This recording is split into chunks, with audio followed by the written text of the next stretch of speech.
Dear student, welcome back to my YouTube channel Raj Singh classes. तो आज की क्लासेस में हम लोग क्लास 12th हिस्ट्री विचारक विश्वास और इमारतें चैप्टर से काफ़ी इंपॉर्टेंट ऑब्जेक्टिव क्वेश्चंस को देखेंगे। और साथ में हम लोग अभी तक इस चैप्टर से जितने भी ईयर में क्वेश्चन पूछे गए, यानी आप लोग का फुल क्वेश्चन बैंक का सोल्यूशन करवाने वाला हूँ। इस चैप्टर से जितने भी अभी तक 2000 से लेकर 2020 तक जो भी क्वेश्चन पूछा गया है, सभी क्वेश्चंस जो है आप लोग को इस सीरीज में मिल जाएगा। इसके अलावा और भी क्वेश्चंस करेंगे, और जो भी इम्पोर्टेंट क्वेश्चंस है जो कि आपके आने वाले एग्जामिनेशन पॉइंट ऑफ व्यू से इम्पोर्टेंट है, साथ में मैं बताता चलूँगा। तो बिल्कुल आप लोग बने रहें हमारे साथ वीडियो के अंत तक। सभी क्वेश्चंस इंपॉर्टेंट है गाइस, तो बिल्कुल आप लोग को देखना है, कंप्लीट वीडियो वॉच करना है। तो चलिए स्टार्ट करते हैं आज के क्लासेस को और देखते हैं सबसे पहला नंबर सवाल को। देखिए सबसे पहला नंबर सवाल यहाँ पे काफ़ी इंपॉर्टेंट सवाल है, 19 और 12 में पूछा गया सवाल है, तो बिल्कुल आप लोग याद रखेंगे। इसका क्या होगा सही आंसर। स्तूप का संबंध किस धर्म से है? स्तूप का संबंध जो है आप लोग का किस धर्म से है, याद रखना आप लोग को। इसका राइट आंसर जो होगा वो आपका हो जाएगा ऑप्शन ए, यानी बौद्ध धर्म से। किससे? बौद्ध धर्म से। तो बिल्कुल आप लोग को याद रखना है। अगला सवाल देखिए यहाँ पे 2 नंबर सवाल क्या कर रहा है, त्रिपिटक साहित्य है। त्रिपिटक साहित्य जो है वो क्या है आपका? ऑप्शन ए जैन धर्म का, ऑप्शन बी बौद्ध धर्म का, ऑप्शन सी शैव धर्म का, ऑप्शन डी वैष्णव धर्म का। त्रिपिटक साहित्य है किस धर्म का है? तो बिल्कुल आप लोग को याद रखना है। इसका जो सही आंसर है वो आप लोग का ऑप्शन बी, यानी बौद्ध धर्म का है। ओके। और ये भी क्वेश्चन गाइज आप लोग का 2009, 11 और 14 में पूछा गया सवाल है, तो काफ़ी इंपॉर्टेंट सवाल है, आप लोग को याद रखना है। अगला देखिए सवाल यहाँ पे 3 नंबर सवाल क्या कर रहा है, महात्मा बुद्ध को ज्ञान की प्राप्ति कहाँ हुई थी? महात्मा बुद्ध का जो है ज्ञान की प्राप्ति कहाँ हुई थी? और ये भी क्वेश्चन आप लोग का 2010 में पूछा गया है, आप लोग को याद रखना है। तो इसका सही आंसर जो है वो है आप लोग का ऑप्शन बी, यानी बोध गया में। बोध गया जो बिहार में स्थित है, वहीं पे जो आप लोग का महात्मा बुद्ध का जो है ज्ञान प्राप्ति हुई थी। अगला सवाल देखिए यहाँ पे 4 नंबर सवाल क्या कर रहा है, श्वेतांबर और दिगंबर का संबंध किस धर्म से है? और ये क्वेश्चन आप लोग का लगातार पूछा गया। देखिए 10, 14, 18, 19 और आपका 20। तो आप लोग को बिल्कुल याद रखना है इस क्वेश्चन को। तो इसका सही आंसर जो होगा वो आप लोग का ऑप्शन डी, यानी जैन।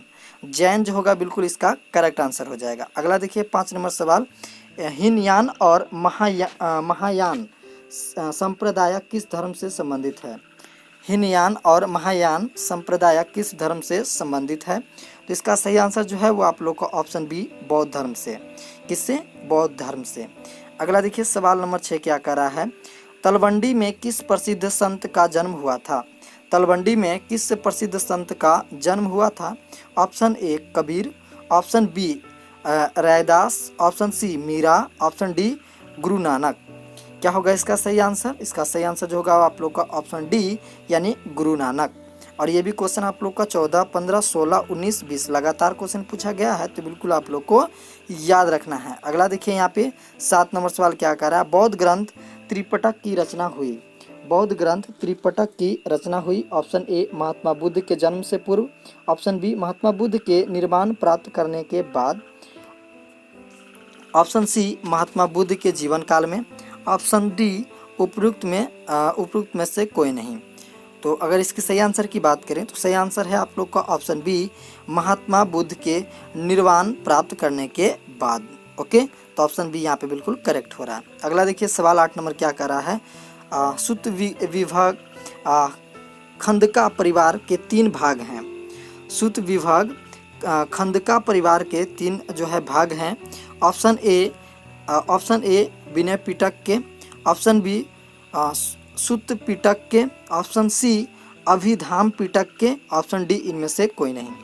तो अगर सही आंसर की बात करें तो सही आंसर जो हो जाएगा आप लोगों का ऑप्शन ए, यानी विनय पिटक के। ओके, तो ऑप्शन ए बिल्कुल यहाँ पे करेक्ट हो रहा है। अगला देखिए सवाल यहाँ पे 9 नंबर सवाल क्या कर रहा है, निम्न में से किस वेद में 10 मंडल, 128 संयुक्त तथा 10,580 ऋचाएँ हैं? ऋचाएँ का मतलब होता है आप लोग का मंत्र, जो मंत्र उच्चारण होता है वही होता है। तो बिल्कुल आप लोग को याद रखना है। इसका जो राइट आंसर होगा ऑप्शन ए, यानी ऋग्वेद। ऋग्वेद में आप लोग का 10 मंडल, 128 सूक्त और आप लोग का 10,580 जो है आप लोग का ऋचाएँ हैं। तो बिल्कुल आप लोग को याद रखना है। अगला देखिए सवाल 10 नंबर क्या कर रहा है, महावीर ने पार्श्वनाथ के सिद्धांतों में नया सिद्धांत क्या जोड़ा था? अब देखिए महावीर ने पार्श्वनाथ के सिद्धांतों में नया सिद्धांत कौन सा जोड़ा था, तो बिल्कुल आप लोग को याद रखना है इसका सही आंसर जो होगा वो हो जाएगा आपका ऑप्शन बी यानी ब्रह्मचर्य का। कौन सा? ब्रह्मचर्य का एक नया जो है सिद्धांत जोड़ा था, तो बिल्कुल आप लोग को याद रखना है ऑप्शन बी बिल्कुल करेक्ट हो रहा है। अगला सवाल देखिए 11वां सवाल क्या कह रहा है, कौन सा उपनिषद अर्थवेद से संबंधित है? कौन सा उपनिषद अर्थवेद से संबंधित है? तो इसका अगर सही आंसर की बात करें तो सही आंसर हो जाएगा आप लोग का श्वेताश्वतर उपनिषद। क्या हो जाएगा? ऑप्शन डी जो होगा बिल्कुल यहाँ पे करेक्ट हो जाएगा। अगला सवाल देखिए 12 नंबर सवाल क्या कर रहा है, आत्मा का पुनर्जन्म मुख्य विषय है। आत्मा का पुनर्जन्म मुख्य विषय है, तो इसका अगर सही आंसर की बात करें तो सही आंसर जो है इसका बिल्कुल आप लोग को याद रखना है ऑप्शन बी बिल्कुल करेक्ट है, यानी कोशितकी उपनिषद का। किसका? कोशितकी उपनिषद का, तो बिल्कुल आप लोग याद रखना है। अगला सवाल देखिए यहाँ पे, भगवान बुद्ध के अष्टांगिक मार्ग में कौन सा सिद्धांत नहीं था? भगवान बुद्ध के अष्टांगिक मार्ग में कौन सा सिद्धांत नहीं था?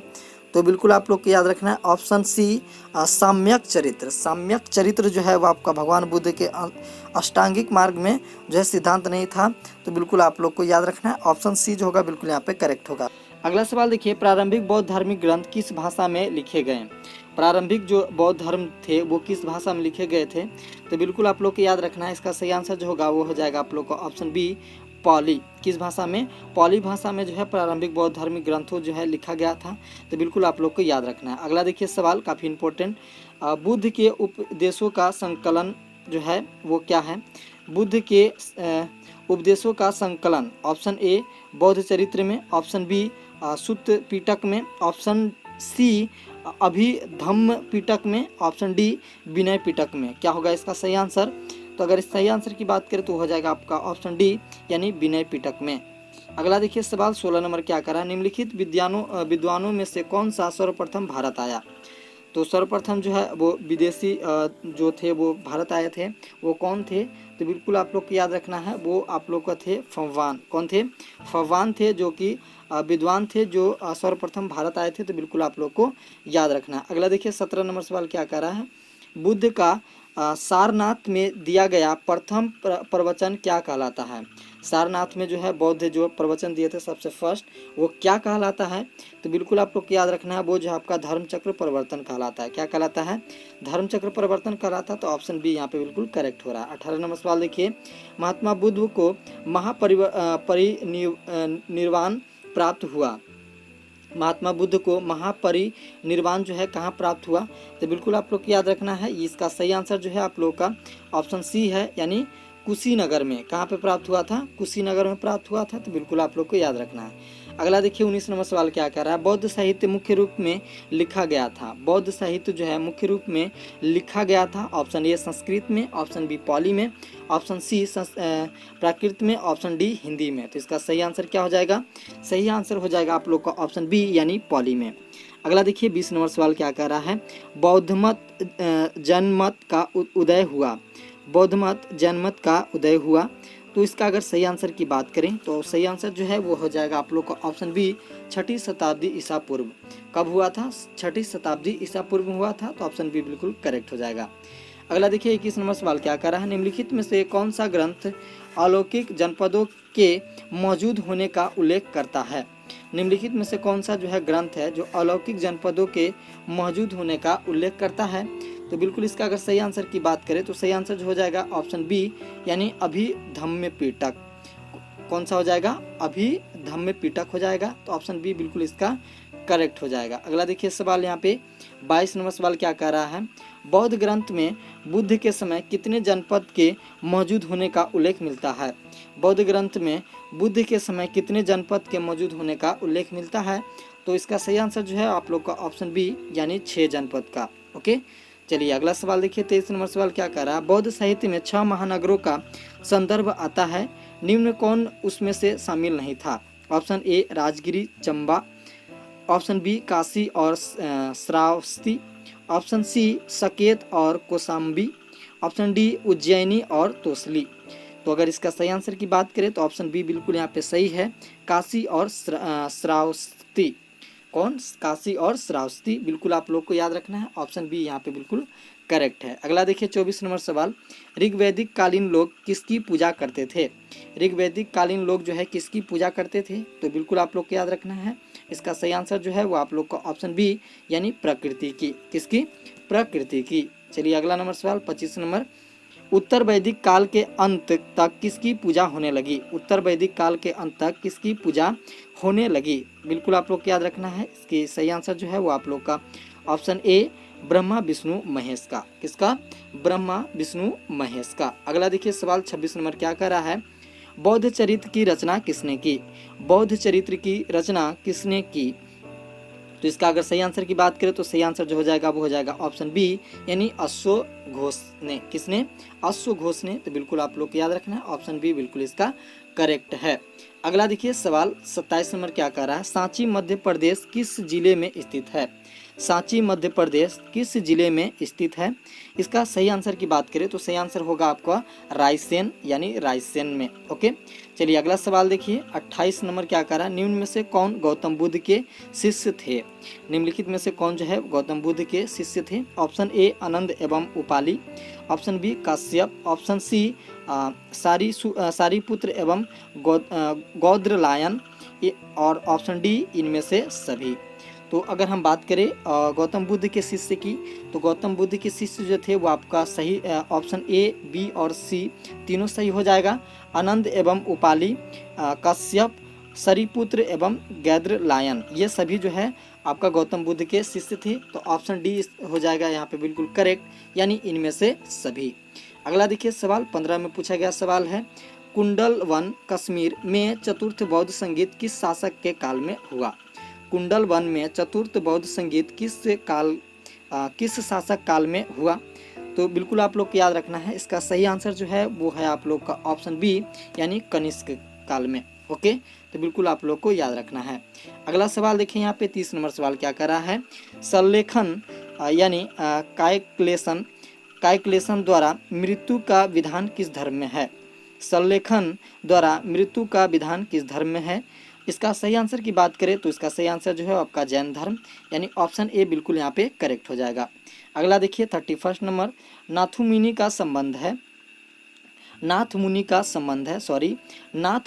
संबंध है ऑप्शन ए जैन धर्म से, ऑप्शन बी बौद्ध धर्म से, ऑप्शन सी शैव धर्म से, ऑप्शन डी वैष्णव धर्म से। तो इसका सही आंसर जो हो जाएगा वो हो जाएगा आपका वैष्णव धर्म से यानी नाथ मुनि का संबंध है वैष्णव धर्म से। आगे देखिए 32 नंबर सवाल को, कालिदास भवभूति सुबंध एवं वानभट्ट आदि किस धर्म अनुयायी थे? तो इसका सही आंसर की बात करें तो वो हो जाएगा सही आंसर आपका शैव धर्म। तो ऑप्शन सी बिल्कुल यहाँ पे करेक्ट हो जाएगा। अगला देखिए 33 नंबर सवाल, अम्पार सुंदर मूर्ति एवं नंदन का संबंध किस धर्म से है? अम्पार सुंदर मूर्ति एवं नंदन का संबंध किस धर्म से है? इसका सही आंसर की बात करें तो सही आंसर जो हो जाएगा आपका शैव मत यानी ऑप्शन सी इसका बिल्कुल करेक्ट हो जाएगा। अगला देखिए 34 नंबर सवाल, भवभूति की मालती माधव में किस संप्रदायक का उल्लेख है? भवभूति के मालती माधव में किस संप्रदायक का उल्लेख है? तो बिल्कुल आप लोग को याद रखना है, इसका सही आंसर जो होगा वो आपका ऑप्शन सी यानी कपालिक। क्या हो जाएगा? कपालिक। तो बिल्कुल आप लोग को याद रखना है, ऑप्शन सी बिल्कुल यहाँ पे करेक्ट हो रहा है। नेक्स्ट 35 नंबर सवाल को देखेंगे, वानभट्ट ने कदम्बरी ग्रंथ में किस संप्रदायक का उल्लेख किया? वानभट्ट ने कदम्बरी ग्रंथ में किस संप्रदायक का उल्लेख किया? तो इसका बिल्कुल सही आंसर जो है वो है आपका ऑप्शन डी यानी पशुपत की। किस संप्रदाय का? पशुपत का। तो बिल्कुल आप लोग का ऑप्शन डी यहाँ पे बिल्कुल करेक्ट है, याद रखना है। अगला देखिए 36 नंबर सवाल क्या कर रहा है, वीरशैव यानी लिंगायत आंदोलन का जनक कौन है? वीरशैव यानी लिंगायत जनक का जो है आंदोलन का जनक कौन है? तो इसका सही आंसर जो है वो आपका ऑप्शन सी बासबन्ना, इसका बिल्कुल करेक्ट आंसर है बासबन्ना। ऑप्शन सी आप लोग को बिल्कुल याद रखना है। अगला सवाल 37 नंबर सवाल, बौद्ध परंपरा में अशोक ने कितने स्तूप बनाए? बौद्ध परंपरा में अशोक ने कितने स्तूप बनवाए? Option A 100, option B 50,000, option C 64,000, option D 84,000। तो इसका सही आंसर जो है वो आपका ऑप्शन डी यानी 84,000 स्तूप बनवाए थे बौद्ध परंपरा में अशोक ने। चलिए अगला सवाल देखिए यहाँ पे 38 नंबर सवाल क्या कह रहा है, हिनयानी पुस्तक किस भाषा में है? हिनयानी पुस्तक जो है किस भाषा में है? तो बिल्कुल याद रखना आप लोग को, हिनयानी पुस्तक जो है वो आपका पाली भाषा में है। किस भाषा में है?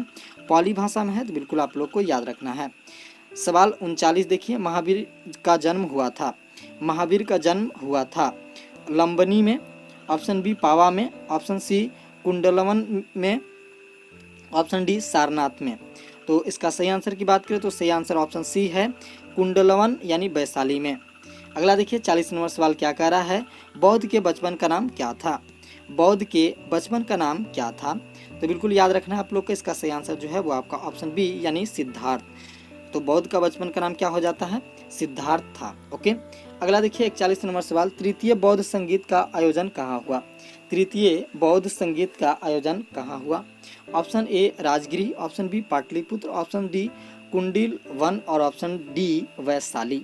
तो इसका सही आंसर जो होगा वो आपका पाटलिपुत्र यानी तृतीय बौद्ध संगीत का आयोजन पाटलिपुत्र में हुआ था। तो बिल्कुल ऑप्शन बी यहाँ पे करेक्ट हो रहा है। अगला देखिए सवाल यहाँ पे 42 नंबर सवाल क्या कर रहा है, महात्मा बुद्ध का जन्म स्थान कहाँ है? महात्मा बुद्ध का जन्म स्थान कहाँ है?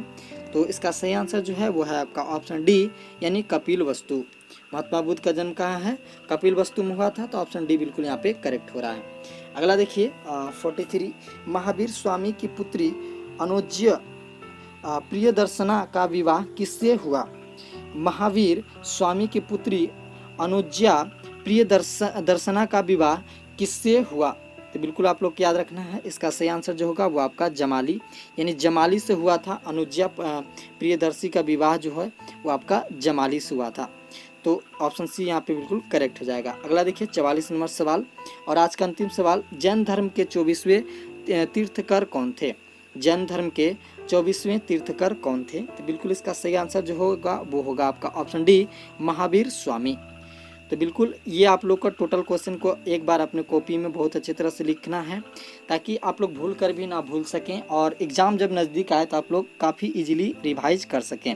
तो बिल्कुल जो है आप लोग को एक बार अपने कॉपी में खुद से लिख लेना है।